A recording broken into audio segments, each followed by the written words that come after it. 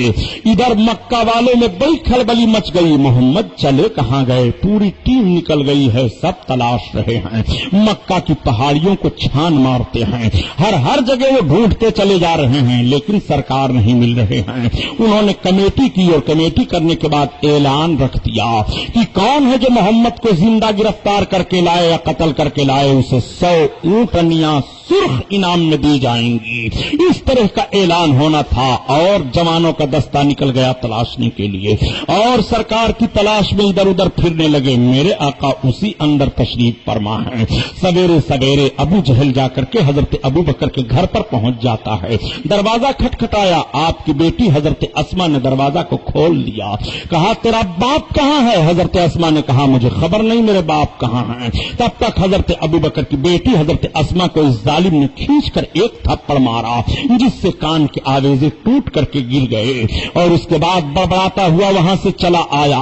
اللہ کے رسول صلی اللہ تعالی علیہ وسلم کے یار غار حضرت ابو بکر صدیق ہیں۔ یہی ایک ایسے صحابی دکھائی دے رہے ہیں جن کے گھر کا ایک ایک فرد وفادار رسول دکھائی دے رہا ہے۔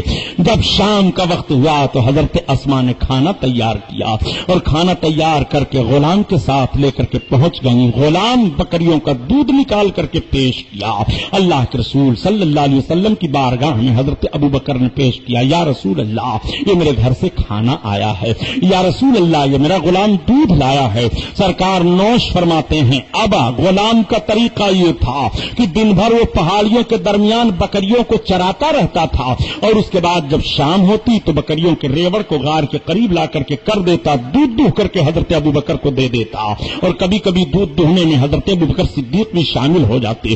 حضرت اسما کھانا بنا کر کے تیار کرتی، لا کر کے چپکے سے دے جاتی۔ جب آپ کے باپ حضرت ابو بکر کے باپ قحافہ کو اطلاع ہوئی کہ ابو بکر چلے گئے محمد کے ساتھ تو آئے، ان کے آنکھوں کی بینائی چلی گئی تھی، بڑے بوڑھے تھے۔ انہوں نے اپنی پوتی کو بلایا، اور بلانے کے بعد کہا بیٹی تیرے باپ نے تم لوگوں پر بڑا ظلم کیا ہے۔ حضرت اسما نے کہا دادا جان میرے باپ نے ہم پر کوئی ظلم نہیں کیا ہے۔ کہا بیٹی تیرے باپ کے پاس 40,000 درہم تھے، وہ سب کیا ہوئے؟ بیٹی نے کہا دادا جان ابا سب درہم درکٹ کر کے گئے ہیں، حالانکہ حضرت ابو بکر 40,000 درہم ساتھ لے کر چلے گئے تھے، گھر میں کچھ نہیں چھوڑا تھا، قدم رسول پر سب نچھاور کرنے کے لیے لے کر کے چلے گئے تھے۔ حضرت اسما کہتی ہیں کہ میں اپنے دادا جان کو تسلی دینے کے لیے میں نے کہا دادا جان یہ ٹٹولی ایک کپڑا میں نے ایک سامان پروہا دیا، کہا یہ سب سارے دینار رکھے ہوئے ہیں، درہم رکھے ہوئے ہیں۔ انہوں نے کہا بیٹی ٹھیک ہے، تمہارا باپ تم لوگوں کے لیے خیر کثیر چھوڑ کر کے گیا ہے، ان کو اطمینان ہو جاتا ہے۔ اب 3 دن کا عرصہ گزر گیا میرے سرکار کو غار ثور میں رہتے ہوئے، پوری پہاڑیوں کو مکہ والے چھان ڈالتے ہیں، اور تلاش کرتے کرتے اسی غار ثور پر پہنچ گئے۔ امیہ بن خلف بھی پہنچ گیا، اس نے کہا غار میں گھس کر کے دیکھو، پھر کہتا نہیں غار میں گھسنے کی ضرورت نہیں ہے۔ ایک خاردار درخت رب تعالیٰ نے وہاں اگا دیا، کانٹے دار درخت تھا جو آدمی کے قد کے برابر تھا، اور مکڑیوں نے جالا لگا دیا، کبوتریوں نے جنگلی انڈے دے دیے۔ ان لوگوں نے کہا کہ اگر یہاں کسی انسان کا قدم آیا ہوتا تو یہ جنگلی کبوتر نہ رہتے، کوئی انسان یہاں آیا ہوتا تو مکڑیاں جالا کیسے دیتی؟ مکڑیوں کے جالے سے ایسا لگ رہا ہے کہ یہ 1-2 سال کا جالا دکھائی دے رہا ہے، ایسا لگ رہا ہے۔ ایک نے کہا ارے ہم کو اس جالے سے تو ایسا لگ رہا ہے کہ محمد کی پیدائش نہیں ہوئی ہوگی تب سے یہ جالا ہے، ایسی صورت میں وہ جالے کو دیکھ رہے ہیں۔ خاردار درخت ہے، کوئی انسان ان کانٹوں کے درخت سے گزر کر کے کیسے اندر جائے گا؟ حضرت ابو بکر صدیق کہتے ہیں میں گھبرا گیا۔ اللہ کے رسول فرماتے ہیں اے ابو بکر گھبرانے کی ضرورت نہیں ہے، میں ہوں تم ہو، اور ہم دونوں کا حفاظت فرمانے والا میرا خدا ہے۔ عرض کرتے ہیں یا رسول اللہ اگر یہ لوگ اپنے انگوٹھے کی طرف بھی دیکھ لے جھک کر کے تو ہم کو دیکھ لیں گے۔ آقا فرماتے ہیں ابو بکر گھبرانے کی ضرورت نہیں ہے، آقا صلی اللہ تعالی علیہ وسلم کا توکل اللہ پر دیکھو، میرے سرکار کو کتنا بھروسہ اپنے مولا پر ہے۔ کہ مولا ہماری حفاظت فرمانے والا ہے، اور رب تعالیٰ اپنے محبوب کی حفاظت کا انتظام کس طرح سے فرما رہا ہے۔ رب تعالیٰ یوں بھی تو انتظام کر سکتا تھا کہ محبوب دکھائی ہی نہ دیتے، وہیں رہتے، سارے کافروں کی آنکھیں اندھی ہو جاتی، لیکن نہیں، رب کو منظور ہے، رب دکھانا چاہتا ہے میرے بندے دیکھ لو، جب میں حفاظت کروں گا تو مکڑی کے جالے سے حفاظت کر دوں گا، جب میری حفاظت اور میرے امن میں رہو گے تو ان چیزوں سے تمہاری حفاظت ہو جائے گی جن چیزوں کو تم سوچ بھی نہیں سکتے ہو، جن چیزوں کے تعلق سے تمہارا خیال بھی نہیں پہنچ سکتا ہے، ان سے میں حفاظت کر دوں گا۔ رب تعالیٰ حفاظت فرما رہا ہے۔ 3 دن کا عرصہ غار سور میں گزرا، حضرت ابوبکر صدیق کے قدم میں کوئی چیز ایسی لگی، ان کو احساس ہوا کہ مجھے کسی نے کچھ کاٹ لیا ہے۔ ایک سانپ رہتا تھا، سانپ نے ڈس لیا، کئی بار حضرت ابوبکر کو ڈسا، مگر اس کے باوجود انہوں نے اپنے انگوٹھے کو ہٹایا نہیں۔ نبی کونین صلی اللہ علیہ وسلم کی نگاہ پڑی، فرماتے ہیں ابوبکر کیا حال ہے؟ عرض کرتے ہیں یا رسول اللہ کوئی موذی جانور ہے جو مجھے ڈس رہا ہے۔ سرکار نے فرمایا لاؤ، قدم لاؤ۔ جیسے قدم حضرت ابوبکر نے ہٹایا، سانپ نکل کر کے اپنے پھن کو کھڑا کر کے کھڑا ہو جاتا ہے، اپنی زبان کو باہر نکالتا ہے، اندر لے جاتا ہے، پھر سوراخ میں ہو جاتا ہے۔ نبی کونین صلی اللہ تعالی علیہ وسلم نے اپنا لعاب شریف حضرت ابوبکر کے زہریلے پاؤں پر لگا دیا، پورے جسم میں زہر سرایت کر گیا تھا۔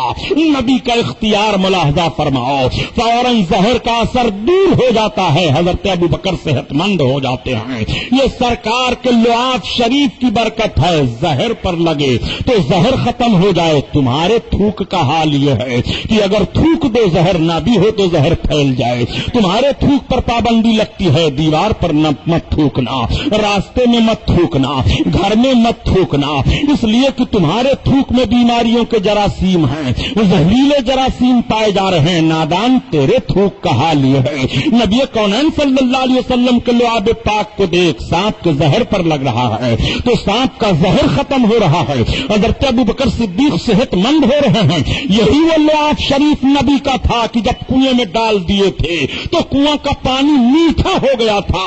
اعلیٰ حضرت عظیم البرکت اسی طرف اشارہ فرماتے ہیں کہ جس سے کھاری کوئی شیریں جا بنے اس زلال حلاوت پہ لاکھوں سلام، لاکھوں سلام۔ اللہ اللہ، نبی کا یہ لعاب شریف ہے۔ لعاب کی بات آ گئی تو بتا دوں تاکہ آپ کا ایمان تازہ ہو جائے۔ واقعہ سنانا مقصد نہیں ہے، جو لوگ کبھی کبھی ذہن و فکر دے دیا کرتے ہیں جیسے نبی ہیں ایسے معاذ اللہ انسان میں ہوں۔ تو اپنی صورت ذرا آئینہ میں دیکھ لے، تو کس طرح سے ہے نادان۔ نبی کونین صلی اللہ تعالی علیہ وسلم کے تعلق سے تو اپنی تمثیل دے رہا ہے۔ نبی کے لعاب پاک کا حال تو یہ ہے کہ حضرت علی کی آنکھیں دکھ رہی ہیں۔ نبی کونین نے فرمایا علی قریب آ جاؤ، ان کی دکھتی ہوئی آنکھوں میں نبی کا لعاب شریف لگ جائے تو آنکھیں ٹھیک ہو جا رہی ہیں۔ ابو بکر کے قدم پاک پر لگ جائے تو زہر دور ہو رہا ہے۔ نبی کا لعاب شریف کنویں میں پڑ جائے تو کنواں کا پانی میٹھا ہو رہا ہے۔ نبی کا لعاب کہاں کہاں تو دیکھے گا۔ ایک صحابی ہیں، ان کا پاؤں ٹوٹ جاتا ہے، اپنے پاؤں کو پکڑے پکڑے چلے آ رہے ہیں، یا رسول اللہ میرا پاؤں ٹوٹ گیا ہے، کوئی پلاسٹر نہیں چڑھایا جا رہا ہے، کسی اسپتال میں نہیں بھیجا جا رہا ہے، مسیح دو عالم کی بارگاہ میں حاضر ہو رہے ہیں، شفا دینے والے آقا کی بارگاہ میں حاضر ہو رہے ہیں، یا رسول اللہ میرا پاؤں ٹوٹ گیا ہے۔ نبی کونین صلی اللہ علیہ وسلم نے ان کے پاؤں کو جوڑا، لعاب شریف لگا دیا، پاؤں ٹھیک ہو گیا۔ صحابی کہتے ہیں سب سے زیادہ میرے پاؤں میں اس میں طاقت آ گئی، دوسرے پاؤں سے زیادہ اس میں طاقت محسوس کرنے لگا۔ مولا کائنات فرماتے ہیں میرے اس آنکھ میں سب سے زیادہ روشنی ہو گئی۔ مقام بدر میں لڑائی ہو رہی تھی، ایک صحابی کی آنکھ نکل آئی ہے، آنکھ کا ڈھیلا لے کر کے بارگاہ رسالت میں حاضر ہوئے، یا رسول اللہ یہ میری آنکھ نکل آئی ہے۔ نکلی ہوئی آنکھ کو ہاسپٹل میں بٹھایا جاتا ہے، نکلی ہوئی آنکھ کے تعلق سے روشنی برقرار رہے یا نہ رہے کوئی گارنٹی ڈاکٹر نہیں دیتا ہے، لیکن نبی کونین اس نکلی ہوئی آنکھ کا ڈھیلا لے کر کے صحابی کے آنکھ کے گڑھے میں رکھ کر کے لعاب شریف شریف لگا دیتے ہیں ان کی روشنی بڑھ جاتی ہے، وہ اور تیز دیکھنے لگتے ہیں۔ نبی کے لعاب کو کہاں کہاں دیکھو گے؟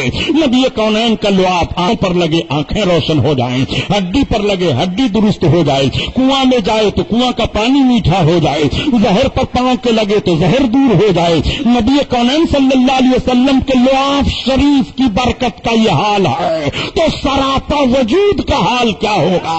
ہاتھوں کی برکت کا حال کیا ہوگا؟ قدم ناز کی برکت کا حال کیا ہوگا؟ نبی کے مقدس زبان کی برکت کا حال کیا ہوگا؟ اسی لیے تو اعلی حضرت عظیم البرکت عرض کرتے ہیں یا رسول اللہ آپ کا کریمانہ حال تو یہ ہے کہ شافی و وافی ہو تم اور کافی و نافی ہو تم، درد کو کر دو دوا تم پہ کرو درود، کرو درود۔ اپنے نبی کو کہاں کہاں دیکھو گے؟ یہ سیرت تمہیں نہیں دکھائی دے رہی ہے، اس سیرت کو تم نہیں بیان کر پا رہے ہو، تمہارے منہ میں دہی جم جاتا ہے جب نبی کی سیرت بیان کرنے کے لیے کھڑے ہوتے ہو تو کہتے ہو نبی کو اختیار ہوتا تو اپنی بیٹی فاطمہ کو کیوں کہتے کہ عمل کرو جنت سے، تمہیں کوئی نہیں بچائے گا جہنم سے؟ نبی کونین نے یہ کیوں فرمایا؟ نادان نبی کونین صلی اللہ علیہ وسلم کے ہر فرمان پر ذرا غور کر اور تجزیہ کر دیکھ، تعلیم امت ہے۔ لقد کان لکم فی رسول اللہ اسوۃ حسنہ، تحقیق نبی کی زندگی تمہارے لیے نمونہ عمل ہے۔ تم جس طور سے زندگی گزارو گے اپنے اس زندگی کے ماحول میں نبی کی مقدس زندگی دیکھو۔ اگر تم بچپن کے ماحول میں ہو تو مکہ میں عبد المطلب ابو طالب کے بھتیجے حضرت عبداللہ کے شہزادے محمد رسول اللہ کے مقدس بچپن ملاحظہ کرو تاکہ تمہارا بچپن مقدس و صاف رہے۔ تم تجارت کے ماحول میں ہو تو حضرت عبداللہ کے بیٹے محمد رسول اللہ کو دیکھو۔ تم بیوی بچوں میں ہو تو حضرت عائشہ کے شوہر پر نگاہ ڈالو، حضرت خدیجہ کے شوہر پر نگاہ ڈالو۔ اگر بھوکے پیاسے ہو تو پیٹ پر پتھر باندھے ہوئے نبی کی زندگی پڑھ لو۔ اگر دشمنوں کے نرغے میں گھرے ہو تو مقام طائف میں نبی کی زندگی پڑھ لو۔ اگر فاتح کی حیثیت سے تم ہو تو مکہ کے فاتح پر نگاہ ڈالو۔ اگر خزانے والے مالدار ہو تو نبی فرماتے ہیں عائشہ میں چاہوں تو میرے ساتھ سونے چاندی کے پہاڑ چلائیں۔ نبی کونین صلی اللہ تعالی علیہ وسلم کی مقدس زندگی کا ہر پہلو تم دیکھتے جاؤ۔ نبی کی مقدس زندگی امتیوں کے لیے نمونہ عمل ہے۔ لقد کان لکم فی رسول اللہ اسوۃ حسنہ، تحقیق نبی کی زندگی تمہارے لیے نمونہ عمل ہے۔ نبی کونین صلی اللہ تعالی علیہ وسلم کی مقدس زندگی پاک کو مطالعہ کرتے جاؤ۔ میرے سرکار غار ثور میں 3 دن تک ٹھہرے ہوئے ہیں۔ میرے سرکار 3 دن کا جب عرصہ گزرا اور مکہ والوں کی چہل پہل، مکہ والوں کی جستجو تلاش ٹھنڈی پڑ گئی، یکا دکا لوگ تلاش کر رہے ہیں۔ حضرت ابوبکر صدیق نے اپنے غلام سے کہا کہ جاؤ آج ہمارے لیے راستے کا کھانا لیتے آنا اور ہمارے 2 سواریوں کو لیتے آنا۔ 2 بڑی اچھی اونٹنیاں آپ کے پاس تھیں وہ لائی گئی۔ سویرے سویرے حضرت اسما کھانا لے کر کے آئیں، لیکن توشہ دان کو باندھنے کے لیے کپڑا بھول گئیں تو حضرت اسما نے اپنے کمر بند کو پھاڑ دیا، ایک حصے پر کمر بند لگا لیا اور دوسرا کمر بند کا حصہ اس سے کھانے کو باندھ دیا۔ نبی کونین مسکرا پڑے۔ میرے آقا ارشاد فرماتے ہیں اے اسما تو 2 آزار بند والی ہے۔ اللہ کے رسول صلی اللہ تعالی علیہ وسلم نے ان کا لقب یہ رکھ دیا۔ حضرت اسما کھانا باندھ دیتی ہیں۔ میرے آقا فرماتے ہیں ابو بکر سواری کون سی ہے؟ عرض کرتے ہیں یا رسول اللہ ارکب، میرے سرکار سوار ہو جائیے، یہ سواری ہے۔ سرکار فرماتے ہیں نہیں، تم اس کی قیمت کتنی ادا کی ہو یہ بتاؤ۔ عرض کرتے ہیں یا رسول اللہ میں نے اتنی قیمت دی ہے۔ آقا فرماتے ہیں مجھ سے اتنی قیمت لے لو۔ حضرت ابو بکر عرض کرتے ہیں یا رسول اللہ یہ سب کچھ آپ کا ہے۔ ایسے موڑ پر میرے سرکار قیمت دے کر کے سواری پر سوار ہو رہے ہیں۔ یہ آپس کے لین دین کرنے والوں ذرا نبی کی مقدس سیرت کو دیکھو، اتنی گھنی یہ اس طرح محبت ہے، آقا اور غلام کا رشتہ ہے۔ حضرت ابوبکر صدیق کی سواری پر میرے سرکار بغیر قیمت کے سوار نہیں ہو رہے ہیں، نبی کونین سوار ہو جاتے ہیں۔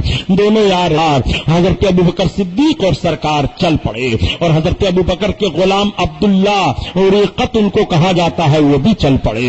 حضرت ابوبکر صدیق رضی اللہ تعالی عنہ ہیں، اللہ کے رسول ہیں اور آپ کے غلام ہیں فہیرہ، اور وہاں کے یہ ایک اور غلام چرواہے فہیرہ ہیں اور غلام عبداللہ اور ریقت ہیں. یہ 4 نفری قافلہ اب مدینہ کی طرف روانہ ہوتا ہے. عبداللہ اریقت کو اس لیے لے لیا گیا تھا کہ جس راستے سے مکہ مدینہ والے آتے تھے اور مکہ والے مدینہ جاتے تھے وہ عام راستہ تھا. اگلے ہوا معاملہ کہ عام راستے پر چلا جائے تو مکہ کے لوگ تلاش کرنے کے لیے نکلیں گے, اس لیے کوئی اور راستہ چلا جائے جو چھپ چھپا کر کے مدینہ پہنچا جائے. عبداللہ نے کہا میں جانتا ہوں راستہ. چنانچہ عبداللہ کو رہنمائی کے لیے سرکار نے لے لیا. اب وہ راستہ بتاتے ہوئے چل رہے ہیں, پہاڑ کی کھاڑیوں سے جا رہے ہیں, سمندر کے ساحلی علاقے سے جا رہے ہیں, جدہ کے کنارے سے گزر رہے ہیں. راستے کو چھوڑتے ہوئے میرے سرکار نکلتے چلے جا رہے ہیں. ایک ایسے مقام پر اللہ کے رسول پہنچے. بڑی شدت کی دھوپ پڑ رہی تھی. حضرت ابوبکر صدیق کہتے ہیں کہ 3 دن کا عرصہ گزر گیا تھا. ہم رات بھر چلتے رہے, دن بھر چلتے رہے, کہیں ہم ٹھہرے نہیں. کئی منزلیں ہم طے کر چکے. میں نے احساس کیا کہ میرے سرکار کو بڑی تکلیف ہوئی ہے. نہ رات کو میرے آقا آرام کیے ہیں, نہ دن میں, ہر دم چلتے رہے. اس لیے ایک پہاڑ دکھائی دیا. اس پہاڑ کا سایہ پھیلا ہوا تھا. حضرت ابوبکر صدیق کہتے ہیں میں اس پہاڑ کے سائے کے نیچے گیا اور میں نے جھاڑو لگایا, چادر بچھا دی اور میں نے عرض کیا یا رسول اللہ اب آپ یہیں آرام فرمائیں. میرے سرکار آرام فرمانے لگے. تب تک آپ دیکھتے ہیں حضرت ابوبکر کی ایک چرواہا اپنی بکریوں کو لے کر کے آ رہا ہے. جب یہ چرواہا بکریوں کو لے کر کے قریب پہنچا تو حضرت ابوبکر صدیق کہتے ہیں میں گیا اور میں نے چرواہے سے پوچھا تیرا مالک کون ہے, یہ کس کی بکریاں ہیں؟ اس نے اپنے مالک کا نام بتایا تو میں اس کے مالک کو جانتا تھا. میں نے اس چرواہے سے کہا میں تیرے مالک کو جانتا ہوں, کیا تو دودھ دے سکتا ہے؟ اس نے کہا آپ لے لیں دودھ. چنانچہ بکریوں کا دودھ دہا اور دو کر کے میں نے اس کو وہیں گرم کیا اور پھر میں نے سرکار کی بارگاہ میں پیش کیا. میرے سرکار یہ دودھ لایا ہوں, آپ نوش فرما لیں. آقا کریم صلی اللہ علیہ وسلم نے دودھ نوش فرمایا. اس کے بعد وہاں سے پھر میرے سرکار چلے. کئی منزلیں چلنے کے بعد پھر ایک میدان آیا. اس میدان میں ایک خیمہ تھا. ایک باوقار خاتون اپنے خیمے کے دروازے پر بیٹھی ہوئی تھی. اللہ کے رسول حضرت ابوبکر اور یہ دونوں آدمی چاروں پہنچ گئے. سرکار اپنی اونٹنی سے اتر پڑے. حضرت ابوبکر اترے. انہوں نے اترنے کے بعد عورت سے پوچھا تمہارے پاس کچھ کھجوریں ہیں جو بیچ سکتی ہو؟ کھانے پینے کی کوئی چیز ہے جو بیچ سکتی ہو؟ خاتون نے کہا میرا گھر خالی ہے, یہی خیمہ ہے, میرے پاس کچھ نہیں ہے. اس خیمے کے ایک کونے میں ایک دبلی پتلی بکری کھڑی ہوئی تھی. اللہ کے رسول نے ارشاد فرمایا کیا تم اس بکری سے دودھ نکالنے کی اجازت دیتی ہو؟ یہ بکری تمہاری یہاں کیوں کھڑی ہے؟ بوڑھی عورت نے کہا یہ بکری بڑی کمزور ہو گئی ہے اور بکریوں کے ساتھ چرنے کے لیے نہیں جا سکی تو ایک خیمے کے ایک کونے میں کھڑی ہے. اللہ کے رسول ارشاد فرماتے ہیں لاؤ اس کو قریب لاؤ. جب بکری قریب کی جاتی ہے تو سرکار نے نبوت والا ہاتھ اس کے تھن پر لگا دیا. نبی کا ہاتھ لگنا تھا کہ تھن دودھ سے بھر جاتا ہے. سرکار فرماتے ہیں لاؤ پیالہ لاؤ, پیالہ دے دیا جاتا ہے. آپ فرماتے ہیں ایک بڑا برتن لاؤ, بڑا برتن لایا جاتا ہے. بڑے برتن میں دودھ آپ نے نکالا, برتن بھر گیا. سرکار فرماتے ہیں سب پی لو, یہ تینوں پیتے ہیں. آپ نے فرمایا اس خاتون کو بھی دے دو. خاتون نے بھی پی لیا. سرکار فرماتے ہیں اب دوسرا برتن لاؤ. دوسرا برتن دیا, اس میں بھی دودھ نکال دیا. سرکار نے فرمایا اس کو رکھ لو. اور آخر میں سرکار پیتے ہیں. آقا ارشاد فرماتے ہیں قوم کا خادم اور قوم کو کھلانے والا وہ آخر میں کھایا پیا کرتا ہے. اللہ کے رسول صلی اللہ تعالی علیہ وسلم اور حضرت ابوبکر وہاں سے چلنے لگے. وہ کون خاتون تھی؟ ان کا نام ام معبد ہے. ان کے شوہر کا نام ابو معبد تھا. تھوڑی دیر کے بعد ان کے شوہر آ گئے اور جب آ کر کے خیمے میں دیکھتے ہیں تو برتن دودھ سے بھرا ہوا ہے. اپنی بیوی سے پوچھا یہ دودھ سے برتن کیسے بھرا ہوا ہے؟ بیوی نے بتایا کہ 4 لوگ آئے تھے, اس میں ایک اتنے حسین و جمیل خوبصورت تھے. ان کی گفتگو بڑی اچھی لگ رہی تھی. ان کے آنے سے یہ برکت ہوئی. انہوں نے اپنا ہاتھ اس بکری کے تھن پر لگا دیا تو بکری کا تھن دودھ سے بھر گیا اور انہوں نے ہمیں بھی پلایا, اپنے ساتھیوں کو پلایا. دوسرا برتن بھر دیا اور بھر کر کے دے دیا ہے. وہ بڑے مبارک تھے, بڑے حسین و جمیل تھے. بڑا لمبا تعریفی خطبہ ام معبد نے اپنے شوہر کے سامنے پڑھا. ان کے شوہر نے کہا اے کاش اگر میں ہوتا تو میں بھی انہی کے ساتھ چل پڑتا, میں یہاں نہ ٹھہرتا. اللہ کے رسول صلی اللہ تعالی علیہ وسلم اب چلے جا رہے ہیں, لیکن یہی ام معبد کو دیکھو. تھوڑے روز کے بعد ام معبد اور ان کے شوہر اپنے بکریوں کو لے کر کے یہ سب بھی مدینہ چلے گئے اور اپنی بکریوں کو رکھے ہوئے تھے، اتنی برکت ان بکریوں میں ہو گئی سرکار دو عالم صلی اللہ علیہ وسلم کے پہنچنے سے کہ ام معبد کی ہر بکری دودھ دینے لگی۔ نبی کونین صلی اللہ علیہ وسلم کی برکت سے ام معبد کہا کرتی تھی کہ یہ جو برکت سب ہم کو ملا مبارک ایک آئے تھے۔ ام معبد نے سرکار کو مبارک کہنا شروع کر دیا تھا، مبارک آئے تھے، ان سے ساری برکتیں ہیں۔ ام معبد کا لڑکا ایک روز حضرت ابوبکر صدیق کو مدینہ میں جاتے ہوئے دیکھ لیا، اپنی ماں سے کہا اے ماں وہ دیکھو جا رہے ہیں جو نا، وہ مبارک جو ہمارے گھر آئے تھے بکری کا دودھ نکالے تھے ان کے ساتھ میں تھے کہ نہیں تھے؟ تب تک ماں نے دیکھا، کہا بیٹا جاؤ ان کو بلا لاؤ۔ ام معبد کا لڑکا دوڑا گیا، چلیے آپ کو میری ماں بلا رہی ہیں۔ حضرت ابوبکر صدیق پلک پڑے، آپ نے بھی دیکھ لیا۔ انہوں نے کہا آپ نے مجھے پہچانا؟ ہاں میں نے پہچان لیا۔ آپ کے ساتھ وہ کون تھے جنہوں نے بکری کے تھن پر ہاتھ لگا دیا تھا تو میرا گھر دودھ سے بھر گیا تھا؟ حضرت ابوبکر فرماتے ہیں تمہیں ابھی نہیں پتا چلا وہ نبی اللہ تھے۔ ام معبد اور ابو معبد نے کہا ہمیں بھی ان کی بارگاہ میں لے کر چلو۔ یہ سب کے سب حاضر ہو کر کلمہ پڑھ کر کے اسلام میں داخل ہو جاتے ہیں۔ اللہ کے رسول نے ام معبد کو بڑا انعام و اکرام عطا فرمایا۔ اے ام معبد تو نے ہمیں دودھ پلایا تھا، اپنی بکری سے دودھ نکالنے کی اجازت دی تھی، نبی انعام و اکرام سے نواز رہے ہیں۔ میں پوچھنا چاہتا ہوں جس رسول کو تم ہر مقام پر مجبور محض ثابت کرنے کی کوشش کر رہے ہو اور مسلمانوں کے ایمان کو برباد کر رہے ہو کہ تاکہ رسول کی محبت ان کے سینے سے نکل جائے، ذرا ام معبد کا واقعہ تم پڑھ لو۔ یہ مختار کا کام ہوگا کہ مجبور کا کام ہوگا؟ یہ صاحب اختیار کا کام ہوگا کہ مجبور کا کام ہوگا؟ بکری کے تھن پر ہاتھ لگ جائے تو بکری کا تھن دودھ سے بھر جائے۔ اب ہاتھ کی بات آ گئی تو بھی عرض کرتا چلوں یہی مقدس نبی کا ہاتھ ہے، بکری کے تھن سے لگ جائے تو بکری کا تھن دودھ سے بھر جائے۔ نبی کا ہاتھ کھجور کے ٹہنی سے لگ جائے تو کھجور کی ٹہنی ہری ہو جائے۔ نبی کا ہاتھ درخت میں لگ جائے تو درخت پھل دینے لگے۔ نبی کونین کا ہاتھ کھجور کی ٹہنی پر لگے تو تلوار بن جائے۔ نبی کونین کا مقدس یہی ہاتھ پانی میں پیالے کے چلا جائے تو پانی کا فوارہ جاری ہو جائے۔ نبی کا یہی مقدس ہاتھ چہرے پر لگ جائے تو چہرہ روشن ہو جائے۔ نبی کونین کا یہی مقدس ہاتھ کسی کے سر پر آ جائے تو سر مہکنے لگے۔ نبی کونین کا یہی مقدس ہاتھ اپنے ہاتھ سے کسی کو دے دیں تو پھر اس کی جھولی سے وہ سامان نہیں ختم ہو رہا ہے۔ نبی کے مقدس ہاتھ کو کہاں کہاں دیکھو گے، یہی نبی کا مقدس ہاتھ ہے۔ جب اٹھی ہیں انگلیاں تو سورج پلٹا ہے، جب اٹھی ہے انگلی تو چاند دو ٹکڑے ہوا ہے۔ اسی طرف تو اعلیٰ حضرت عظیم البرکت اشارہ فرماتے ہیں کہ سورج الٹے پاؤں پلٹے اور چاند اشارے سے ہو چار اور اندھے نجدی دیکھ لے قدرت رسول اللہ کی، اندھے نجدی دیکھ لے قدرت رسول اللہ کی۔ نبی کونین صلی اللہ علیہ وسلم کی سیرت کہاں کہاں دیکھو گے، نبی کا ہاتھ بکری کے تھن سے لگ جائے تو تھن دودھ سے بھر جا رہا ہے۔ میرے سرکار چلے جا رہے ہیں، اطلاع میرے سرکار نے بھجوا دی مدینہ شریف میں اپنے دیوانوں کو۔ مدینہ کے دیوانے نکل آئے ہیں، نبی آ رہے ہیں مدینہ میں، رحمت للعالمین آ رہے ہیں مدینہ میں، بشیر و نذیر آ رہے ہیں مدینہ میں، طٰہٰ یاسین آ رہے ہیں مدینہ میں۔ میرے سرکار مدینہ شریف 12 روز چل کر کے مکہ سے تم مدینہ پہنچے۔ 12 ربیع الاول شریف کی تاریخ تھی، دوشنبے کا دن تھا۔ مقام قبا پر ظہر کے وقت اللہ کے رسول قیام فرما ہو جاتے ہیں۔ مدینہ والوں کا طریقہ کیا تھا؟ جب سے ان کو اطلاع ملی تھی کہ نبی مکہ سے آ رہے ہیں تو دیکھنے کے لیے سب بے قرار ہو گئے۔ بچیاں گیت گایا کرتی تھی، بچے مدینہ کی گلیوں میں گھوما کرتے تھے، جشن مناتے تھے، عورتیں مرد اپنے مکانوں کے چھتوں پر چڑھ جاتے تھے، دیکھتے تھے۔ یہ مسلم شریف میں سرکار کی حدیث ہے۔ اس طرح سے سرکار کی آمد کا وہ جشن کے ساتھ انتظار کر رہے تھے۔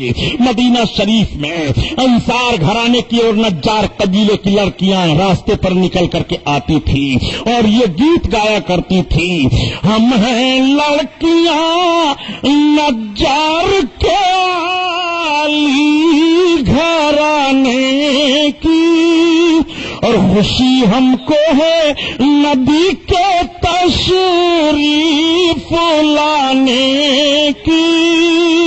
اللہ اللہ نبی کونین صلی اللہ علیہ وسلم مدینہ میں جلوہ افروز ہو رہے ہیں، نبی کونین تشریف فرما ہو رہے ہیں، مقام قبا میں نبی ٹھہرے ہیں، نبی کونین صلی اللہ علیہ وسلم قبا کے مقام پر ٹھہرے، مسجد تعمیر کی جاتی ہے۔ مدینہ طیبہ کی یہ پہلی مسجد ہے جہاں میرے سرکار صلی اللہ علیہ وسلم نے قیام فرمایا۔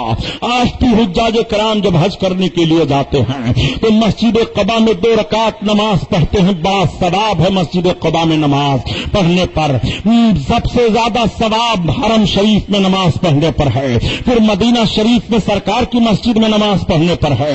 مسجد نبوی کے بعد جس مسجد میں سب سے زیادہ ثواب ہے وہ مسجد قبا ہے، قبا کی مسجد ہے۔ اللہ کے رسول صلی اللہ علیہ وسلم نے سب سے پہلے اس کو تعمیر کروایا۔ اللہ کے رسول صلی اللہ تعالی علیہ وسلم جلوہ افروز ہیں۔ اللہ اللہ مدینہ طیبہ والوں کو پتا چل گیا، اب میرے سرکار، روایتوں میں بات آتی ہے کہ وہاں پر سرکار 14 دن غالباً ٹھہرے اور اس کے بعد میرے آقا وہاں سے مدینہ تشریف لے جانے لگے۔ جب سرکار مدینہ پہنچنے والے ہیں تو مدینہ والے کے خوشیوں کی انتہا نہ رہی۔ اللہ اکبر، جب میرے آقا مدینہ میں جلوہ افروز ہوئے ہیں تو سرکار کے جلوہ افروز ہونے سے مدینہ والوں کے گھر گھر کا عالم یہ تھا اور کیفیت یہ تھی پیارے کی گھر گھر میں روشنی پھیل گئی ہے، پورا مدینہ خوشبو نبی سے مہک رہا ہے، پورے مدینہ میں چہل بہل ہے، نبی آئے ہوئے ہیں، بچے خوشیوں کے مارے جھوم رہے ہیں، نبی آئے ہوئے ہیں، ماں کی گود میں بچے مچل جاتے ہیں، نبی کو دیکھ لو آئے ہوئے ہیں، عورتیں اپنے مکانوں کے اندر سے جھانک رہی ہیں، نبی آئے ہوئے ہیں۔ وہ رسول کا کون سا چہرہ ہے جس پر سب قربان ہونے کے لیے تیار ہیں؟ سنیات کی وادی سے کون طلوع ہو گئے ہیں؟ نبی کو دیکھنے کے لیے سب باہر نکلے ہوئے ہیں۔ نبی کونین صلی اللہ تعالی علیہ وسلم مدینہ طیبہ کی سرزمین پر پہنچ رہے ہیں، گھر گھر میں اجالا پھیل رہا ہے، نبی کونین صلی اللہ علیہ وسلم پہنچ رہے ہیں، گھر گھر میں روشنی پھیل رہی ہے، سارے لوگ خوشی کے مارے سما نہیں رہے ہیں۔ اللہ کے رسول کی سواری کو گھیر لیا جاتا ہے، حضرت ابوبکر صدیق کی طرف سب بڑھے تو ابوبکر نے کہا یہ میرے آقا ہیں۔ اب کوئی سواری کے آگے چل رہا ہے، کوئی دائیں چل رہا ہے، کوئی پیچھے چل رہا ہے۔ میں آپ سے پوچھنا چاہتا ہوں، اچھا جب نبی مدینہ میں گئے تو کوئی نعرہ لگایا گیا کہ نہیں؟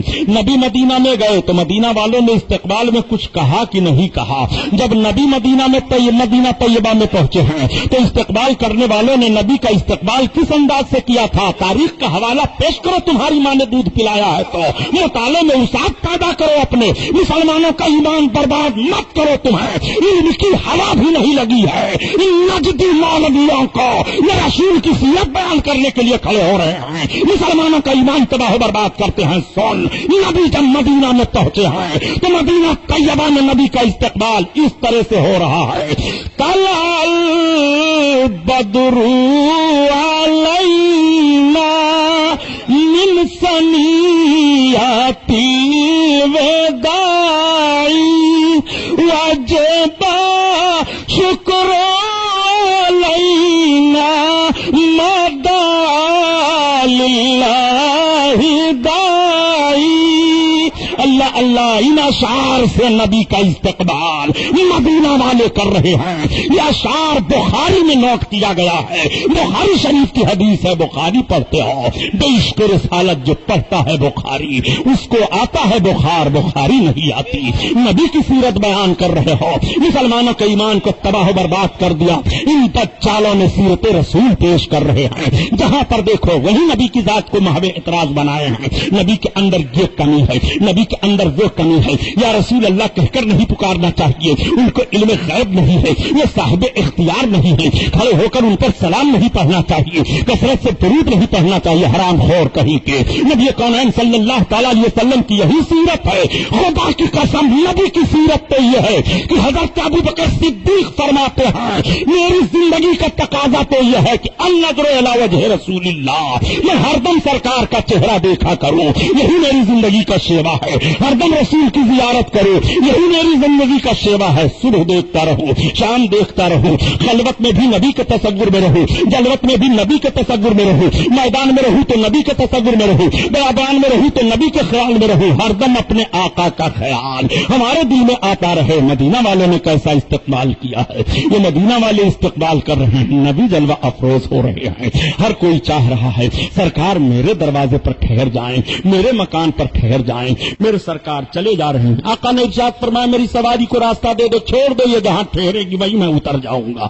اللہ اللہ، اب ذرا دیکھو اختیار رسول اور علم غیب رسول، سیرت رسول دیکھو، ہجرت رسول دیکھو۔ آقا کریم صلی اللہ تعالی علیہ وسلم فرماتے ہیں راستہ دے دو میری سواری کو، جہاں یہ ٹھہرے گی وہیں میں اتر جاؤں گا۔ اچھا، اب سرکار کی سواری کہاں ٹھہر رہی ہے؟ تھوڑا سا ذہن آپ تاریخ میں اور لے کر کے چلیں۔ حضرت سلیمان علیہ الصلوۃ والتسلیم کی جب حکومت تھی ساری دنیا پر، تو ایک مرتبہ ہوا کو آپ نے حکم دیا کہ ہوا میرے تخت کو اڑا کر کے لے کر چل، میں کعبہ کی زیارت کروں گا جہاں کعبہ ہے۔ چنانچہ ہوا نے آپ کے تخت کو اڑایا، سارے لشکری آئے، کعبہ کی زیارت کیا۔ اس وقت کعبہ کعبہ تھا، کعبہ کئی حیثیت سے رہا ہے۔ آج تو خانہ کعبہ کو ہم خانہ کعبہ کی شکل میں دیکھ رہے ہیں، لیکن حضرت آدم نے جب تعمیر کیا تو اور کعبہ تھا، اور لوگ تعمیر کرتے رہے اور کعبہ تھا۔ آج جو کعبہ ہم دیکھ رہے ہیں وہ حضرت ابراہیم علیہ الصلوۃ والتسلیم کے تعمیر کردہ نقشے پر ہے۔ چنانچہ حضرت سلیمان علیہ الصلوۃ والتسلیم آئے کہ یہ بیت اللہ ہے، آپ نے بیت اللہ کا طواف کیا۔ اس کے بعد ہوا کو حکم دیا ہوا میرے تخت کو لے کر کے چل، ہوا تخت کو لے کر کے چلی، اور جیسے ہوا مدینہ شریف تخت کو لے کر کے پہنچی، آپ نے فرمایا کہ اے ہوا ٹھہر جا، آپ کا تخت اترا زمین پر، آپ اتر پڑے، اور اترنے کے بعد جہاں پر سرکار کا مقدس روضہ ہے اس جگہ کی زیارت حضرت سلیمان علیہ السلام کرنے لگے۔ آپ کے لشکریوں میں 400 عالم تھے، ان 400 عالموں نے بتایا کہ حضور یہ دیکھیے یہ جگہ ہے۔ اور دوسری بات بتائی جاتی ہے تبا بادشاہ کے لیے کہ یمن کا ایک بادشاہ تبا تھا، تبا بادشاہ بھی زیارت کرنے کے لیے گیا تھا، اور جب زیارت کرنے کے لیے تبا بادشاہ پہنچا اور اس کو پتا چلا کہ یہ وہ جگہ ہے جہاں پر نبی آخر الزماں قیام فرمائیں گے، تو تبا کے ساتھیوں میں 400 عالم تھے۔ ان 400 عالموں نے کہا کہ ہم یہیں پر رہنا چاہتے ہیں، سلطان ہمیں یہیں پر رہنے کے لیے اجازت دے دیجئے۔ چنانچہ تبا بادشاہ نے 400 مکانات تعمیر کرائے، اور 400 مکانات تعمیر کرانے کے بعد تبا نے 400 کنیزوں کے ساتھ ان عالموں کی شادی کر دی، اور ایک مکان بنایا، اور بنانے کے بعد کہا یہ نسلن بعد نسلن جو سب سے بڑے عالم ہیں ذمہ داری میں کیا جاتا ہے کہ نبی آخر الزماں کے لیے یہ مکان تعمیر کیا جا رہا ہے، یہ حجرہ ان کے لیے بنایا جا رہا ہے، یہ جگہ ان کے لیے خاص کی جا رہی ہے۔ اور تبا بادشاہ نے ایک خط لکھا، اور خط لکھنے کے بعد سب سے بڑے عالم کو دے دیا کہ آپ اس کو رکھے رہیے، پھر آپ وصیت کرتے رہیے گا نسلن بعد نسلن۔ 1000 برس کا عرصہ گزر گیا، حضرت سلیمان علیہ السلام نے بھی زیارت کی مدینہ طیبہ کی جہاں سرکار کا روضہ ہے۔ انہوں نے اپنے لشکریوں سے بیان کیا تھا کہ یہاں نبی آخر الزماں کا قیام ہوگا، لشکریوں نے بڑا احترام کیا تھا، تبا نے قیام کیا، یہاں نبی آخر الزماں کا قیام ہوگا، تو تبا نے ایک مکان بھی تعمیر کروایا، تبا نے مکان وہ ذمہ داری میں دے دیا۔ 1000 برس کا عرصہ گزر گیا، میرے آقا تشریف لے جا رہے ہیں مدینہ طیبہ میں، فرماتے ہیں میری سواری کو چھوٹتے دو، جہاں رکے گی جس مقام پر رکے گی وہیں میں ٹھہر جاؤں گا۔ سواری چلی جا رہی ہے، گویا سواری کو بھی معلوم ہے کہ رسول اللہ صلی اللہ علیہ وسلم کا مکان ہے۔ چنانچہ وہ مکان رسول کونین کا حضرت ایوب انصاری کے قبضہ میں تھا، نسلن بعد نسلن ان کے ہاتھ میں پہنچ گئی تھی وہ جگہ۔ چنانچہ جیسے سواری جاتی ہے حضرت ایوب انصاری کے دولت قدے پر رک جاتی ہے، میرے آقا تشریف فرما ہوتے ہیں۔ حضرت ایوب بہت خوش ہوئے کہ نبی آخر الزماں کا پہلا قدم مدینہ میں پڑا تو میرے غریب خانے پر، ان کا غریب خانہ کاشانہ بن گیا، ان کا غریب خانہ دولت خانہ بن گیا۔ اللہ کے رسول صلی اللہ علیہ وسلم جب قیام فرما ہوئے تو اب دیکھو نبی نے کیا کیا، دیکھو رسول اللہ کے علم غیب کو، اس بات کو کیوں نہیں تم بیان کرتے ہو؟ لیکن یہ باتیں جب آتی ہیں تو جانتے ہو کیا کہہ کر گزر جاتے ہیں، یہ تو موضوع روایت ہے، جھوٹ روایت ہے، اس حدیث کا راوی تو ضعیف ہے، کمزور ہو گیا ہے، یہ باتیں تو نہیں پائی جا رہی ہیں۔ سبحانی صاحب نے تو فضیلت کے طور پر بیان کیا ہے، نادان کہیں کہ رسول اللہ صلی اللہ علیہ وسلم کے فضیلت کی بات آئی تو تم راوی کو ضعیف دیکھ رہے ہو، رسول کے وقار کی بات آ رہی ہے تو حدیث کو ضعیف دیکھ رہے ہو، علماء کے تنقید و تبصرہ اور محدثین کے تنقید و تبصرہ کی بنیاد پر تم حدیث کو موضوع قرار دے دیتے ہو۔ محدثین تو کہہ رہے ہیں کہ یہ صحیح ہے، محدثین تو کہہ رہے ہیں یہ حدیث حسن ہے، محدثین تو کہہ رہے ہیں اس کے راوی ثقہ ہیں، اور یہ جناب جی چند کتابیں پڑھ کر کے بول رہے ہیں نہیں یہ موضوع حدیث ہے، اس کو رسول کی سیرت میں نہیں بیان کرنا چاہیے۔ نبی کونین صلی اللہ تعالی علیہ وسلم نے دیکھو کیا کہا، میرے سرکار ارشاد فرماتے ہیں اے فلاں لاؤ میرا خط لاؤ جو طبا نے دیا ہے، چنانچہ وہ خط لے کر کے سرکار کی بارگاہ میں پیش فرما دیتے ہیں۔ 1000 برس کا مکتوب رسول اللہ کی بارگاہ میں پیش ہو رہا ہے اور اللہ کے رسول مانگ رہے ہیں، کسی نے بتایا نہیں تھا یا رسول اللہ آپ کا مکتوب فلاں کے پاس ہے، نہیں یہ رسول اللہ صلی اللہ علیہ وسلم کا غیب ہے، اللہ کی عطا سے میرے سرکار اس بات کو جانتے ہیں، تبھی تو اعلیٰ حضرت عظیم البرکت ذہن و فکر دے گئے۔ نادان نبی کونین کے علم پاک پر تو بحث کیوں کرتا رہتا ہے؟ ارے نبی کے علم پاک اور غیب کا حال تو یہ ہے کہ جب نہ خدا ہی چھپا تم پہ کرو درود، اور کوئی غیب کیا تم سے نہا ہو بھلا، اور جب نہ خدا ہی چھپا تم پہ کرو درود، تم پہ کرو درود۔ اللہ اللہ آقا کریم وسلم مدینہ طیبہ میں قیام فرما ہوتے ہیں، میرے سرکار مدینہ طیبہ میں ٹھہرتے ہیں، لوگ آ رہے ہیں اسلام کا کلمہ پڑھ رہے ہیں، لوگ آ رہے ہیں نبی کونین کی زیارت کر رہے ہیں۔ ایک بات اور عرض کرتا چلوں، وہ بات رہ گئی ہے ضمناً تاکہ آپ کی معلومات میں اضافہ ہو جائے۔ میرے سرکار جب ہجرت فرما کر کے راستے میں آ رہے تھے تو ایک واقعہ اور پیش آیا تھا، وہ واقعہ یہ تھا کہ مکہ والوں نے جب اعلان انعام کا کر دیا تھا تو انعام حاصل کرنے کے لیے ایک سراقہ نام کے بہت بڑے پہلوان تھے، وہ بھی اپنی سواری پر سوار ہو کر کے چل پڑے، میں رسول اللہ کو تلاش لوں گا۔ چنانچہ ان سے کسی نے بتا دیا تھا کہ دیکھو جو راستہ مکہ سے مدینہ گیا ہے اور مدینہ طیبہ سے مکہ گیا ہے، اس عام راستے کو چھوڑ کر کے ہماری نگاہ نے دیکھا ہے کہ 3-4 آدمی ادھر سے اونٹنی پر سوار ہو کر کے اور نکل رہے تھے۔ سراقہ نے فوراً اشارے سے منع کر دیا چپ ہو جاؤ، اس لیے کہ اس وقت انعام کی لالچ تھی کہ اور لوگ سن لیں گے تو سب تلاشنے کے لیے اسی راستے پر بھاگیں گے۔ چنانچہ سراقہ اپنے مکان کے پیچھے حصے سے نکلے اور اپنے غلام سے کہتے ہیں کہ لے جا میرے گھوڑے کو فلاں جگہ پر پہاڑ کے پاس کر آ۔ چنانچہ پہاڑ کے پاس غلام لے کر کے گھوڑے کو کر دیتا ہے، سراقہ گئے اس گھوڑے سوار ہو گئے اور سوار ہو کر کے اسی راستے پر جو نشیبی علاقے سے راستہ گیا ہوا تھا، جدھر سے پانی جمع ہوتا تھا، پہاڑی کے اسی پیچھے پیچھے حصے سے نکلتے ہوئے اسی راستے پر یہ بھی چلے جا رہے ہیں۔ تھوڑی دور جیسے گئے تب تک سرکار کو دیکھ لیا۔ حضرت ابوبکر عرض کرتے ہیں یا رسول اللہ مجھے آہٹ سے لگ رہا ہے کہ پیچھے کوئی آ رہا ہے۔ اب آپ کی نگاہ جب دیکھتی ہے تو آپ نے کہا یا رسول اللہ کوئی مکہ کا بڑا شہسوار معلوم ہوتا ہے۔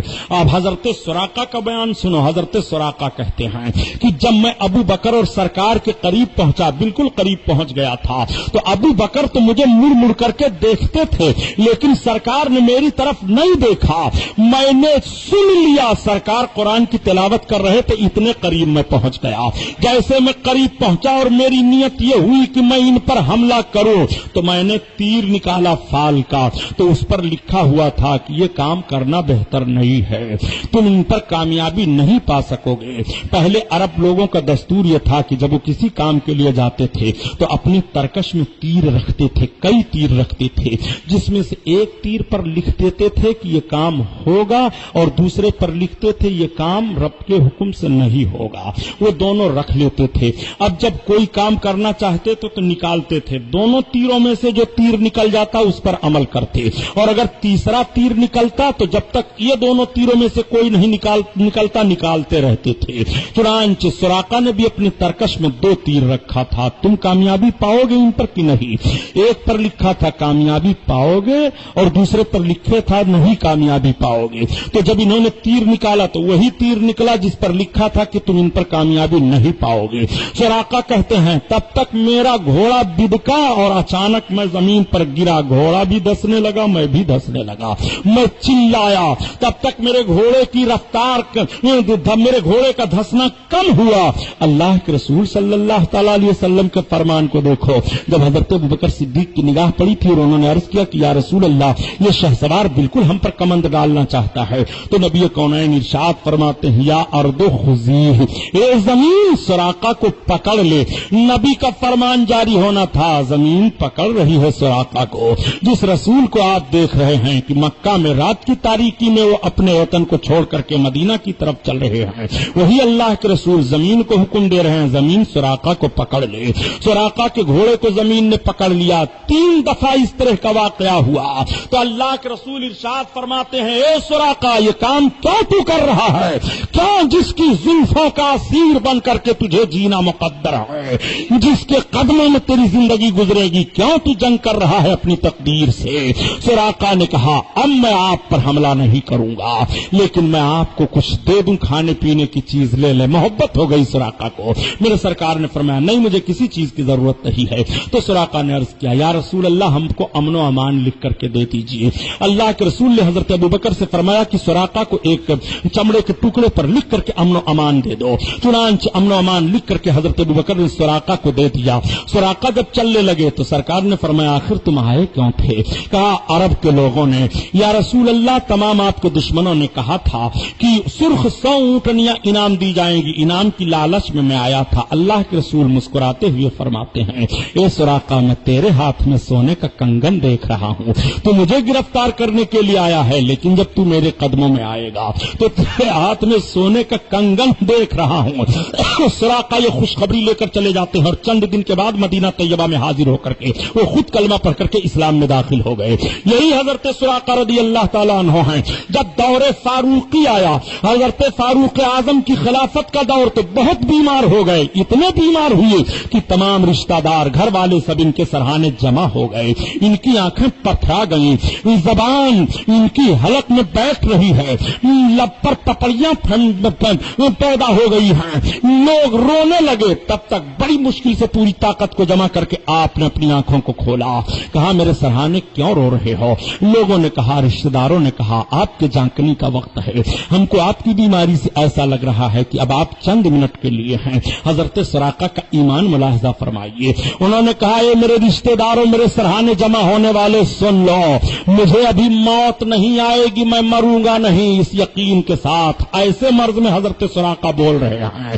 لوگوں نے کہا سراقہ وجہ کیا ہے؟ کہا دیکھو میں جب اللہ کے رسول کی بارگاہ میں آپ کو گرفتار کرنے کے لیے ہجرت کے موقع پر حاضر ہوا تھا تو رسول اللہ نے میرے لیے فرمایا تھا سورہ تیرے ہاتھوں میں سونے کا کنگن کسرا کا دیکھ رہا ہوں، اور جب تک میرے ہاتھ میں سونے کا کنگن نہیں آئے گا میری موت نہیں ہوگی، سب کچھ بدل جائے رسول کا فرمان نہیں بدل سکتا ہے، اس لیے ابھی مجھے موت نہیں آ سکتی ہے۔ رسول کے فرمان پر سراقہ کا عقیدہ ملاحظہ فرماؤ، انہیں یقین ہے کہ موت ابھی نہیں آئے گی، اس لیے کہ رسول اللہ کا فرمان ابھی پورا نہیں ہوا ہے۔ حضرت سراقہ کا یہ ایمان و عقیدہ ہے۔ آپ ذرا ملاحظہ فرمائیں اپنے رسول کی سیرت کہاں کہاں آپ دیکھیں گے، خدا کی قسم ایسے رسول کے امتی ہو جس رسول نے قیامت تک کی کسی چیز کو چھوڑا نہیں ہے جو بیان نہ کر دیا ہو۔ میرے آقا بیان فرماتے ہیں ایک ایسا دور آئے گا کہ لوگ اپنے رزق کے لیے مہینوں کا سفر گھنٹوں میں کریں گے دوسرے ملکوں کا، لیکن پھر بھی مطمئن نہیں رہیں گے۔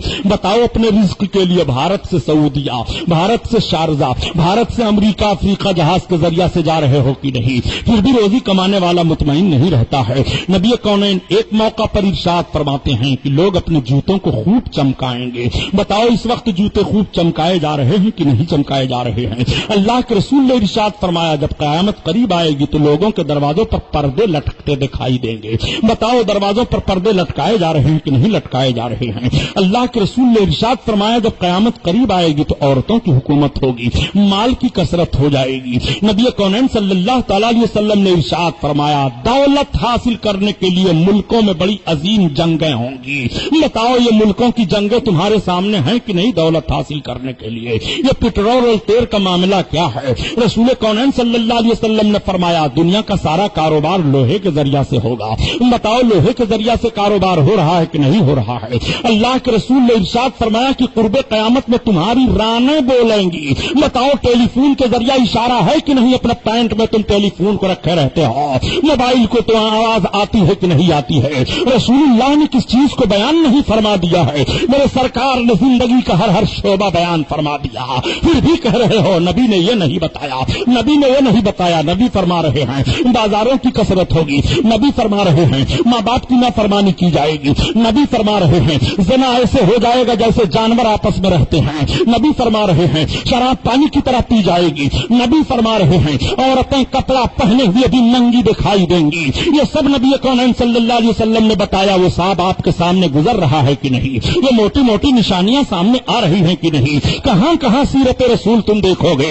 آؤ مدینہ طیبہ میں میرے سرکار تشریف فرما ہے۔ مکہ والوں کا پلان فیل ہو گیا، مکہ والے ہار گئے کہ محمد کو ہم نہیں پائے، محمد تو مدینہ میں پہنچ گئے۔ اب مکہ والے تیاری کرنے لگے کہ کسی بھی طرح سے محمد کا مقابلہ کیا جائے گا۔ ادھر تو مکہ میں تیاری ہو رہی ہے، ادھر مدینہ طیبہ میں رسول کے عشاقوں کی جماعت بڑھ رہی ہے۔ غلام آ رہا ہے وہ کلمہ پڑھ رہا ہے، عورتیں آ رہی ہیں وہ کلمہ پڑھ رہے ہیں، مرد آ رہے ہیں وہ کلمہ پڑھ رہے ہیں، بوڑھے آ رہے ہیں وہ کلمہ پڑھ رہے ہیں۔ یہودیوں نے جب دیکھا کہ اس طرح سے محمد کا دین عام ہوتا چلا جا رہا ہے اور لوگ کلمہ پڑھ پڑھ کر کے مسلمان ہوتے چلے جا رہے ہیں، تو وہ اپنے دل میں رنجش رکھنے لگے اور اسلام کے خلاف نت نئی باتیں وہ سوچنے لگے اور اسلام کو بٹانے کی کوششیں کرنے لگے۔ لیکن مدینہ طیبہ میں اسلام کا غلبہ ہو چکا تھا۔ کیسے کیسے لوگ مدینہ الرسول میں حاضر ہو کر کے اسلام لا رہے ہیں، ذرا دیکھو کس طرح سے اسلام پھیلتا چلا جا رہا ہے، ذرا دیکھو۔ ایک غلام تھے، وہ اپنے آقا سے آزادی حاصل کر لیتے ہیں غلامی سے، اور جب آزادی حاصل کیے تو ان کا چہرہ ایسا نہیں تھا جو خوبصورت ہو عربی جوانوں کی طرح سے۔ وہ جوانوں کے جس بھی انجمن میں جاتے تھے ہر جوان کہہ دیتا تھا یار تم اسود ہو۔ وہ کالے کیوں تھے اور کالے پن کی وجہ سے ان کو اسود کہا جاتا تھا۔ اسود کو کوئی اپنے قریب نہیں لے رہا تھا۔ اسود بہت مایوس ہو گئے۔ اسود نے ایک روز کہا کیا مجھے کوئی نہیں اپنے قریب آنے دے گا؟ کیا مجھے کوئی اپنی قربت میں نہیں لے گا؟ کسی نے کہہ دیا ہاں تم اگر قریب ہونا چاہتے ہو تو محمد رسول اللہ کا دربار ہے، ان کے قریب چلے جاؤ۔ چنانچہ اسود سرکار کی بارگاہ میں حاضر آئے۔ میرے آقا مسجد نبوی شریف میں تشریف فرما ہے۔ اللہ کے رسول کے گرد صحابہ کی انجمن لگی ہوئی ہے۔ آقا کریم تشریف فرما ہے۔ یہ مسجد کے دروازے پر بیٹھ کر کے ایک صحابی کو اشارہ کرتے ہیں، وہ باہر آئے۔ کہا کیا بات ہے؟ کہا میں اللہ کے نبی سے ملنا چاہتا ہوں، آؤ اللہ کے رسول سے ملاقات کر لو۔ جب وہ اندر گئے تو سرکار دو عالم صلی اللہ علیہ وسلم کے چہرے انور کو دیکھنے کے بعد عرض کرتے ہیں یا رسول اللہ مجھے بھی کلمہ پیش فرمائیں، میں بھی کلمہ پڑھوں گا۔ چنانچہ میرے سرکار نے ان کو کلمہ پڑھایا اور اسلام میں داخل فرما لیا۔ اللہ کے رسول صلی اللہ تعالی علیہ وسلم نے جیسے کلمہ پڑھایا اسلام میں داخل ہوا، تب تک ہر بھی کھڑے ہو کر کے ان سے مل رہے ہیں، سلام و مصافحہ کر رہے ہیں، مبارکباد پیش کر رہے ہیں۔ اسود کو بڑی محبت ہو گئی کہ یہ پیار تو مجھے کسی انجمن میں نہیں ملا تھا، یہ محبت تو مجھے کسی انجمن میں نہیں ملی تھی۔ مدینہ میں اور گرد و نواح میں اور جہاں جہاں میں نے دیکھا ہے بڑے بڑے لوگوں کو دیکھا ہے، لیکن کسی نے بھی اپنے غلام کو ایسی عزت نہیں دی ہے جو عزت محمد الرسول اللہ دے رہے ہیں اور ان کے ساتھی دے رہے ہیں۔ میرے سرکار نے چھوٹوں کو عزت دی ہے، بڑوں کو عزت دی ہے، غریبوں کو عزت دی ہے، مساوات کا پیغام دیا ہے۔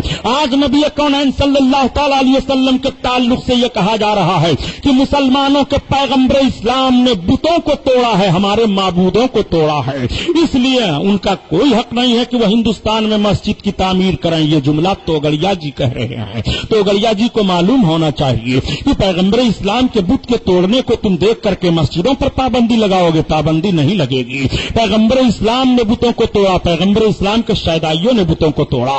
ہم مسلمان ہیں, ہم کسی پتھر کو خدا نہیں کہیں گے, ہم کسی درخت کو خدا نہیں کہیں گے, ہم کسی پتھر کو کبھی بھی کسی حالت میں کلمہ پڑھنے والا خدا نہیں تسلیم کرے گا. اگر تم پتھروں کو خدا تسلیم کر رہے ہو اور معبود مان رہے ہو اور کہہ رہے ہو کہ ہمارے معبودوں کو پیغمبر اسلام نے توڑا ہے, تو کل پیغمبر اسلام نے توڑا تھا. آج بھی دنیا میں مسلمان معبودان باطل کے خلاف جنگ کرنے کے لیے تیار ہے. ان پتھروں کو توڑا گیا ہے اور توڑا جاتا رہے گا. ہمارا خدا ایک ہے جس کا پیغام اللہ کے رسول نے دیا ہے, لا الہ الا اللہ محمد الرسول اللہ. یہ اتنے بڑے ظالم ہیں, نبی کی ہسٹری پر حملہ کر رہے ہیں. تو گڑیا جیسے پھکڑ لوگ نبی کونین کی ہسٹری نہیں پڑھ پائیں گے. ظالم, تجھے نبی کی ہسٹری دیکھنا ہے تو دیکھ لے. رسول اللہ نے غلاموں کو کیسی زندگی عطا فرمائی ہے, نبی نے عورتوں کو کیسا درجہ عطا فرمایا ہے, رسول اللہ نے غلاموں کو کیسا وقار عطا فرمایا ہے. لوٹ لیا تھا دنیا کے لوگوں نے انسانیت کی شرافت کو, لوٹ لیا تھا دنیا کے لوگوں نے انسانیت کے تقدس کو. نبی کونین کا احسان ہے کہ ماں اور باپ اور بیٹے کا احترام سرکار نے بیان فرما دیا, چھوٹوں کو عزت سرکار نے دی ہے. اسلام کے قانون سے آج تم حکومت کر رہے ہو, اسلام کے قانون سے تمہیں کپڑا پہننے کا سلیقہ معلوم ہوا ہے, اسلام کے قانون سے تمہیں حکمرانی کا دستور معلوم ہوا ہے. اسلام کا قانون ہٹا دو, پھر اپنا قانون تم لاؤ. دیکھو تمہارا لباس پہننے کا معاملہ تو یہ تھا کہ آگے پیچھے رسی ہوتی تھی, دھول میں تم اٹے ہوتے تھے, لوکی تم بھی ہاتھ میں لیے رہتے تھے, چمٹا لے کر کے آگے بڑھتے تھے. اگر اقوام متحدہ میں اس شکل میں تم پہنچ جاؤ گے تو انسان نہیں کہے جاؤ گے, بلکہ بھارت کا بھوت تمہیں کہا جائے گا. تمہارا یہ لباس تھا. مذہب اسلام سے تم نے لباس پہننے کا سلیقہ لے لیا ہے اور مذہب اسلام کا سلیقہ لے کر کے باوقار دکھائی دے رہے ہو. آج سڑکوں پر درختیں جو لگائے جا رہے ہیں, یہ اسلامی حکمرانوں نے ذہن و فکر دیا ہے. ڈاک جو قائم کیے گئے ہیں, یہ اسلامی حکمرانوں نے ذہن و فکر دیا ہے. تمہاری حکومتوں کا جائزہ لیا جائے تو تمہاری قلعی کھل جائے گی کہ تم کیسے تھے. یہ تمہارے گھر کا راجہ داہر ہے جس نے اپنی سگی بہن ماں رانی سے شادی کی تھی. لاؤ مذہب اسلام کا قانون تم پیش کرتے ہو.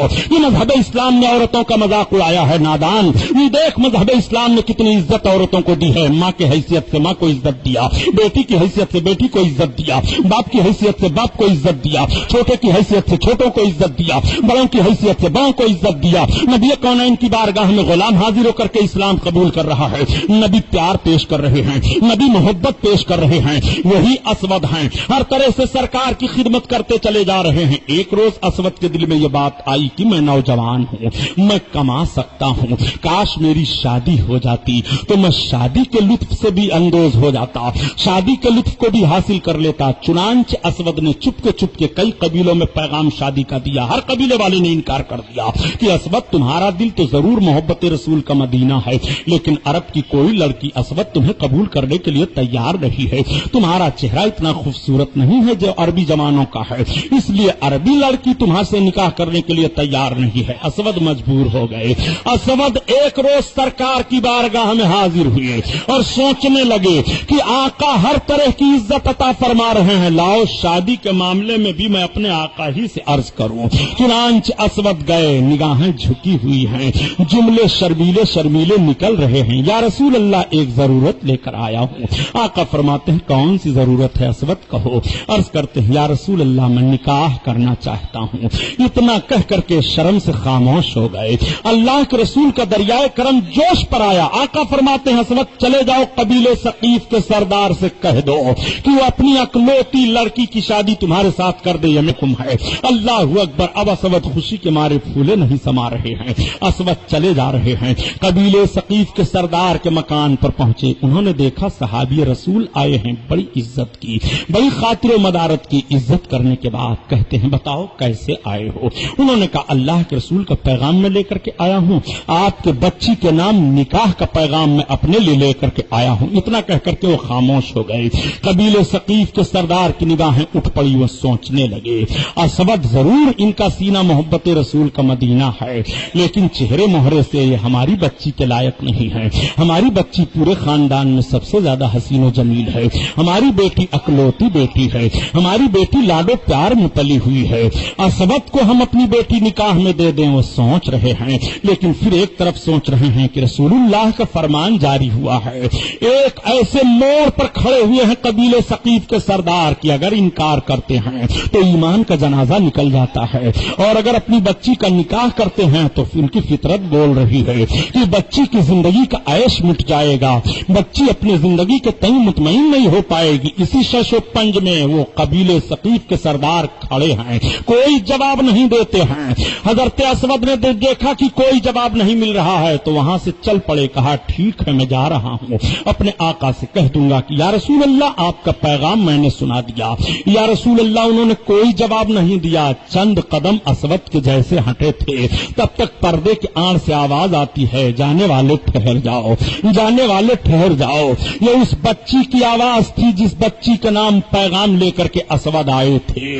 بچی کی آواز پھر اپنے باپ کی طرف گھوم جاتی ہے، میرے باپ آنے والے کو نہ دیکھو، رشتے نکاح منظور کر لو، بھیجنے والے کو دیکھو۔ اے میرے باپ آنے والا اگرچہ حسین و جمیل نہیں ہے مگر بھیجنے والا وہ ہے جس کے دروازے سے حسن کی خیرات بٹ رہی ہے۔ میرے ابا حضور میری شادی اسود سے کر دو، اگر عرب کی کسی لڑکی نے مجھے تانا دیا کہ تیرا دولہا خوبصورت نہیں ہے تو یہ کہنے میں فخر محسوس کروں گی، اے عرب کی حسیناؤ تمہاری شادیاں تو تمہارے ماں باپ نے کی ہیں مگر ہماری شادی رسول اللہ نے کیا ہے، سید المرسلین نے کیا ہے، بشیر و نذیر نے کیا ہے، طٰہٰ یاسین نے کیا ہے، رحمت للعالمین نے کیا ہے۔ تو جو رسول کو پسند ہے وہ ہمیں پسند ہے۔ لقد کان لکم فی رسول اللہ اسوۃ حسنہ، تحقیق نبی کی مقدس زندگی تمہارے لیے نمونہ عمل ہے۔ اسی لیے تو اعلیٰ حضرت عظیم البرکت فرماتے ہیں ارے سب کچھ رسول اللہ سے ملا ہے، خلق کے حاکم ہو تم، رزق کے قاسم ہو تم، خلق کے حاکم ہو تم، رزق کے قاسم ہو تم، جو ملا تم سے ملا تم پہ کرو درود، جو ملا تم سے ملا تم پہ کرو درود، کرو درود۔ اللہ اللہ، نبی کونین مدینہ طیبہ میں جلوہ فروز ہیں، اسلام بڑھ رہا ہے، اسلام کے ماننے والے بڑھتے چلے جا رہے ہیں، اسلام کا وقار بڑھتا چلا جا رہا ہے۔ ادھر مکہ والوں کو بڑی تشویش ہوئی، مکہ والوں کو بڑی فکر ہوئی۔ آج جب لوگ کہہ دیا کرتے ہیں کہ مذہب اسلام جنگ کی دعوت دیتا ہے، اس پر میں تجزیہ کرتا چل رہا ہوں اور آپ کو جملے دے رہا ہوں، نوٹ کیجئے۔ نبی کونین صلی اللہ علیہ وسلم کی سیرت سے یہ جملے ہیں، آپ ذرا دیکھیے۔ پہلے اسلام نے کہیں بھی جنگ نہیں کی ہے، پہلے اسلام کے ماننے والوں نے کہیں جنگ نہیں تلوار اٹھائی ہے، بلکہ معاملہ یہ تھا، وہ معاملہ سامنے اس طرح سے ہوا کہ نبی کونین صلی اللہ تعالی علیہ وسلم کے کچھ صحابہ کے اونٹ اور بکریاں چراگاہ میں تھے، ان چراگاہوں کو مکہ کے لوگ آئے، ان چراگاہوں میں سے اونٹ اور بکریوں کو لے کر کے چلے گئے، جبرن چھین لے گئے۔ اب بتاؤ پہل ظلم کی کس کی طرف سے ہو رہی ہے؟ پہل مکہ کے کافروں کی طرف سے ہوئی ہے، مسلمانوں کے مال کو انہوں نے چھینا ہے، بکریوں کو اونٹوں کو جو چراگاہوں میں چر رہے تھے زبردستی یہ ہانک لے گئے ہیں۔ میں آپ سے پوچھنا چاہتا ہوں، پہلی جنگ یہیں سے شروع ہوتی ہے، پہلا اختلاف یہیں سے ہوتا ہے، مسلمانوں کے مال پر حملہ کیا گیا، مسلمانوں کریا اونٹ اور گھوڑے جو چراگاہوں میں تھے سب کو یہ ہانک لے جاتے ہیں۔ مسلمانوں نے عرض کیا یا رسول اللہ مکہ کے کچھ لوگ آ کر کے اس طرح سے کام کیے ہیں۔ اللہ کے رسول نے فرمایا اچھا اس طرح سے کیا؟ کہا ہاں۔ سرکار کو اطلاع دی گئی کہ ابو سفیان اپنا تجارتی قافلہ لے کر کے تجارت کرنے کے لیے گئے ہیں اور وہ واپس آ رہے ہیں۔ تو اللہ کے رسول صلی اللہ تعالی علیہ وسلم نے جواباً صحابہ کو حکم دیا کہ ابو سفیان راستہ روکو، اور ابو سفیان کا تجارتی قافلہ آ رہا ہے، اس تجارتی قافلے کو روکو اور جانے نہ دیا جائے۔ چنانچہ لگ گئے لوگ کہ تجارتی قافلے کو روکا جائے۔ الٹا بیان کر دیا کرتے ہو کہ رسول اللہ نے سب سے پہلے سفیان کے تجارتی قافلے کو روکا تھا۔ کیوں روکا تھا اس کو کیوں نہیں بیان کرتے کہ جب مسلمانوں کی بکریوں کو اونٹوں کو مکہ سے لوگ آئے تھے اور ظلمن چراگاہ سے ہنکا لے گئے تھے تو سرکار نے اس کے دفاع میں ابو سفیان جو تجارتی قافلہ لے کر کے آ رہے تھے ان کو روکنے کے لیے حکم دیا تھا۔ ابو سفیان کو پتا چل گیا کہ مدینہ سے محمد رسول اللہ نے ہمارے تجارتی قافلہ کو روکنے کی کوشش کروائی ہے، آدمیوں کو لگا دیا ہے۔ چنانچہ ابو سفیان دوسرے راستے سے نکل گئے مکہ، اور جب مکہ جا کر کے پہنچے تو انہوں نے بتایا کہ ہم دوسرے راستے سے آ گئے ہیں۔ اب مکہ والوں نے کہا ہم چل کر کے ان سے تیاری کریں گے اور ہم ان سے لڑائی کریں گے، قتل و قتال کریں گے،